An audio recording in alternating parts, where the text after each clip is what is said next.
मार्च की आज 21 तारीख है और मेरे गार्डन में लंबे टाइम से ये पेरिस डेज़ी खिलते आ रहे हैं।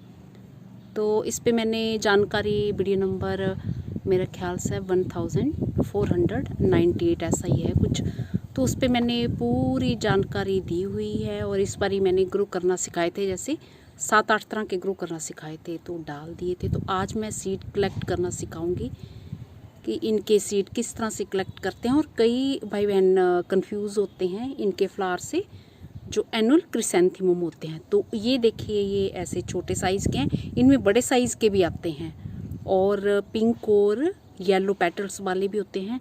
बट ये वाइट कलर वाले होते हैं ना, ये कॉमन हैं और इसमें बड़े साइज़ का भी है। तो ये जो एनुअल क्रिसैंथेमम है, तो ये फूल, ये देखिए, ये एनुअल क्रिसैंथेमम का ये है।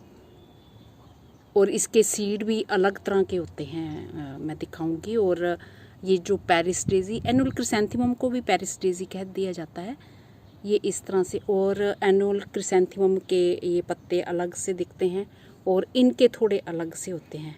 पौधों की शेप जो है पता चल जाता है, पत्तियों से होती तो फर्न जैसी हैं पर इनकी बारीक होती हैं। तो इसके जो एनुअल क्रिसैंथेमम के तो आपने बहुत तरह के फूल मेरे गार्डन में देखे, कुछ एक मैं भी दिखाती हूँ।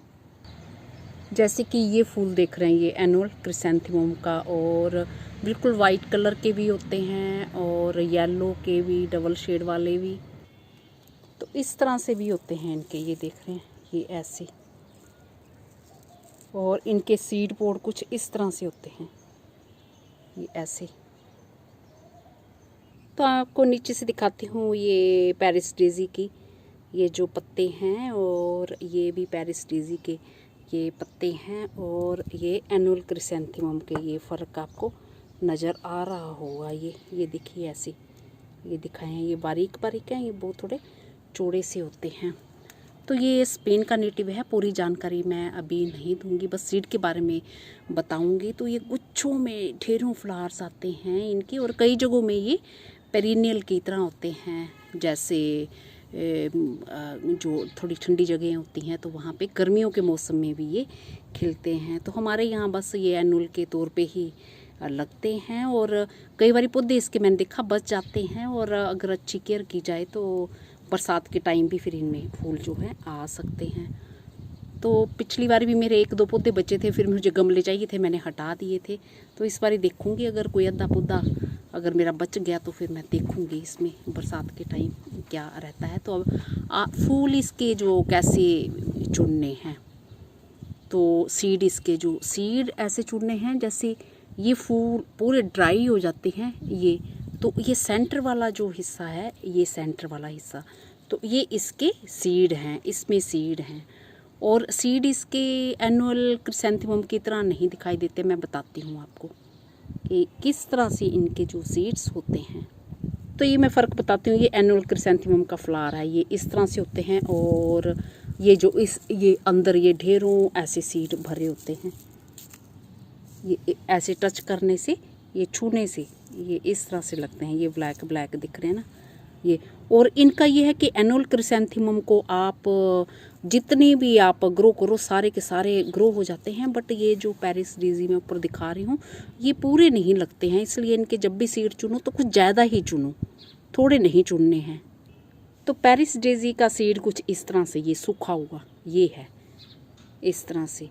और जब इसको सेंटर से निकालोगे, इस तरह से सूखने देना पौधे पे, पर ज़्यादा भी मत सुखा देना कि वो फिर जो पौधे पे ही ये ऐसे झड़ने लगता है, बीच से झड़ जाता है।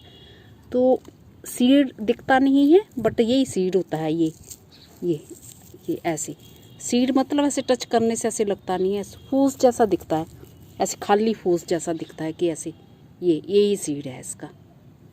ये जो देख रहे हैं ना, ये सब, ये जो सेंटर से निकाला, यही इसका सीड है। मतलब इसमें दाने वगैरह जैसे टच करो ना, जैसे मोटापन आता है, वो वैसा नहीं है, इस तरह से है ये। तो मेरा ख्याल अब आप समझ गए होंगे कि इस तरह से आपने इनका सीड चुनना है। इसे धूप लगवा लेनी है, अच्छे से ड्राई हो जाए, और फिर इससे जो पॉलीथीन बैग में एक में रख के गांठ बांध दो, फिर उसको एक और में बांध के गांठ बांध दो, और बस उनमें जो है मॉइस्चर नहीं अंदर जाना चाहिए, गिल्ला नहीं होना चाहिए। तो इस बारी भी मैंने कई बारी ये इसके सीड्स जो हैं ग्रो किए हैं। एक बारी ग्रो किए तो कुछ एक पौधे बचे और फिर कुछ नहीं चले किसी कारण, जैसे बारिशें हो गई थी, जहाँ फिर बड़ी गर्मी में भी नहीं लगते हैं।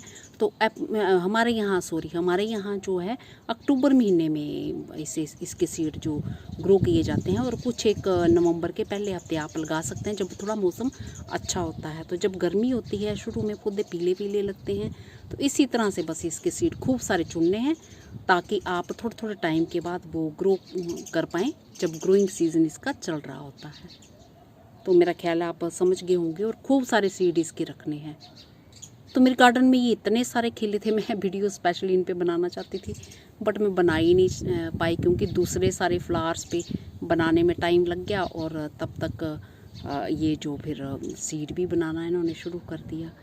तो ये बहुत ही खूबसूरत लगते हैं और कोई ख़ास केयर नहीं। छोटे से पोट में भी ये देखिए 4 इंची पोट में एक पौधा लगा हुआ है, ये इस तरह से फूल दे रहा है।